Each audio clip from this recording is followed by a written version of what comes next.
တန်မိုးရှိသောစာဘဝဆိုတာတိုက်ပွဲတစ်ခုလိုပါပဲလဲနေရင်ပြန်ထနိုင်အောင်ကြိုးစားပါလူတိုင်းမှာကိုစီဖြည့်ရှင်းနေကြရတဲ့ဘဝပု္ပ္ပာတွေရှိပါတယ်ဘလို့ဖြည့်ရှင်းမလဲဆိုတာအဓိကကြပါတယ်တခါတလေမဖြစ်ချင်တာတွေဖြစ်လာရတဲ့အခါ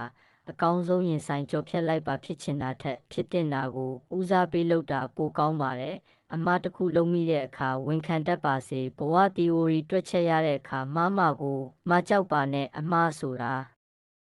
အတွေ့အကြုံရဲ့ဆရာတစုလိုပါပဲဘယ်အလုပ်ကိုပဲအလုပ်ရသည်ဖြစ်စေတန်ဖိုးထားတတ်အောင်ကြိုးစားပါပညာရှာတဲ့အရွယ်ပညာရှာကျင်ညာရှာတဲ့အရွယ်ကျင်ညာရှာပါပညာရှာတော့ကျင်ညာမရှာမိပါစေနဲ့ချစ်တာတစ်ခုတည်းနဲ့ဘဝတစ်ခုတည်ဆောက်ဖို့ဆိုတာမလုံလောက်သေးဘူးအသိပညာအတွက်မရှက်ပါနဲ့ပညာရှာပါမှာသူတောင်းစားတဲ့တင်းပတ်ဝန်းကျင်ရှိလူအချို့ကတင်အောင်မြင်တာကိုအတိအမှတ်ပြုဖို့မေ့နေကြပြီးတင်ကြရှုံးတဲ့အချိန်လက်ညှိုးထိုးဖို့စောင့်ကြည့်နေကြလိမ့်မယ်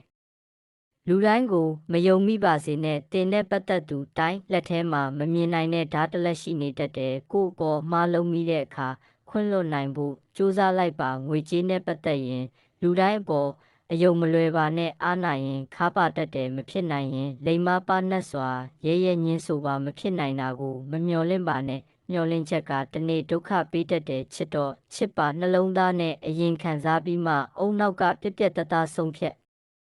လိုက်ပါပေးကမ်းပါစွန့်ကြဲပါတစုံတစ်ခုပြန်ရဖို့မမျှော်လင့်ပါနဲ့လူတိုင်းကိုမချစ်နိုင်ရင်တော့မမုန်းမိအောင်ကြိုးစားပါစေတနာနဲ့မထိုက်တန်ခဲ့ရင်ဥပိ္ပခာနဲ့ပေးဆက်လိုက်ပါစိတ်အေးချမ်းပါတယ်မဖြစ်နိုင်ဘူးဆိုတာတွေလက်ခံပါများလာရင်ဖြစ်နိုင်တာတွေကွယ်ပြောက်သွားတတ်တဲ့အပြောမကောင်းရင်တော့နားထောင်ကောင်းသူဖြစ်အောင်ကြိုးစားပါနည်းနည်းပြောပြီးများများနားထောင်ပါမပေးကမ်းနိုင်ရင်တော့တတ်နိုင်သလောက်ကူညီပေးလိုက်ပါလက်တဲ့စုံဟာယူဖို့အတွက်ဖြစ်တယ်လို့ပေးကမ်းတတ်ဖို့လည်းလိုပါတယ်ချွေတာတင်တာချွေတာပြီးစုဆောင်းတင်တာစုဆောင်းပါရေတစ်ဆက်တန်ဖို့ရေငန်းမှတည်တယ်လို့ငွေတစ်ချက်တန်ဖို့ငွေပြတ်မှတီလာလိမ့်မယ်မသိရင်တည်တယ်လို့မနေပါနဲ့မသိရင်မေးပါအမေးရှိရင်အဖြေတစ်ခုတော့ရလာမှာပဲဒီနေ့စာဖတ်ချိန်တည်တန့်ထားပါစာဖတ်ခြင်းဖြင့်အုံနောက်လေးကျင့်ပြိုးထောင်ပါသူဘလို့လူလဲဆိုတာထက်ငါဘလို့လူလဲဆိုတာသုံးသပ်ပါသူတစ်ပါးကလက်ညှိုးမထိုးခင်ကိုကလက်